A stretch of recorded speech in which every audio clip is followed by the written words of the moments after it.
We are here at the NATO summit in Washington, D.C., where leaders are speaking about their military assistance for Ukraine, but of course also their own defense plans. And we are happy that we have a chance to catch up with Jason Israel, who is Senior Director for Defense at the U.S. National Security Council. Thank you for being with us. Nice to meet you. So Jason, the U.S. announced yesterday that they're going to deploy long-range missile capabilities to Germany. Tell us more about the thinking behind that. Yes, thanks for having me, Alexandra. And I would also just like to thank the German people for being exceptional hosts to our forces in Germany for many, many decades. The partnership between U.S. and Germany is an incredibly strong partnership, and I'm honored to be able to work as part of it. So as you mentioned yesterday, we did make an announcement that a portion of what we call in the U.S. Army the multi-domain task force, it has an element called a long-range fires battalion. What we announced yesterday is that we will begin rotating in an episodic format in 2026 the long-range missile capability into Germany, and this is part of our planning for the long-term stationing of these capabilities. And I'm very happy to answer any questions you have on the capability itself, but I would just like to very quickly go back 75 years, which is when President Truman said that the North Atlantic Treaty would be a shield against aggression and shield against fear of aggression. This is just yet another step. Here we are 75 years later, where we can put a capability that will continue to be a deterrent and a shield for NATO and the greater Euro-Atlantic security. But why is it needed right now in Germany? Why the decision now? Well, one thing about the German placement is that we already have a very strong partnership between the U.S. and Germany. And we announced last year, actually, that the multi-domain task force would be split between portions of the United States and in Wiesbaden in Germany. So this is just a bit more detail to that original announcement of what we will be providing when it comes to forces in Germany. And then this capability itself speaks directly to the threat that we see within the North Atlantic Treaty Organization, and being able to ensure that we have the capabilities to respond to those threats, but primarily to deter those threats, to prevent any of those threats from threatening NATO. And by saying that, you mean Russia? Well, Russia is, of course, as you saw the communique last night, continues to be the focus of NATO, when we are regularly concerned about President Putin and Russia's continued development of certain weapon systems, and we can ensure that we put weapons in place in order to respond, but also to make sure that we can deter against threats from anywhere.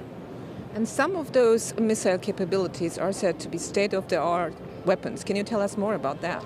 Well, certainly. So let me just tell what the long-range fires battalion includes. So it includes an SM-6 missile, and it also includes what we call a Typhon, which is a land-based Tomahawk weapon. A Tomahawk cruise missile is traditionally a sea-based weapon, but it is something that can go over 2,000 kilometers. So this kind of range is something that we have not deployed as a land-based weapon within Europe. The other part of it, you'll notice in the announcement, is what we call experimental hypersonic capabilities. You will see that there is an Army and a Navy hypersonic weapon that are in development, and there's a lot of open source information about this, but we'll just note that even as recently as last month, at the end of June, there was an announcement by the U.S. Department of Defense that the hypersonic weapon had made its latest test, and it will be testing over the course of the next year and will be ready for deployment. The question is, will it be an element of that long-range fires battalion in Germany? As the statement says, that is still something to be decided, but it is a possibility. And Russia is, as it could be expected, fuming, saying that this is a link in the chain of a course of escalation. What's your response to that? Well, what I would say is that we place security architecture with our allies in Europe, regardless of the capability or the number or the personnel or the training, based on what we view as a threat, both now and into the future. So we do that primarily as NATO is founded to be a deterrent, to be a shield, and will continue to do that. Anything else, any comment about something being responsive is simply avoiding the fact that we are putting things in place that will keep the citizens of and our allies safe.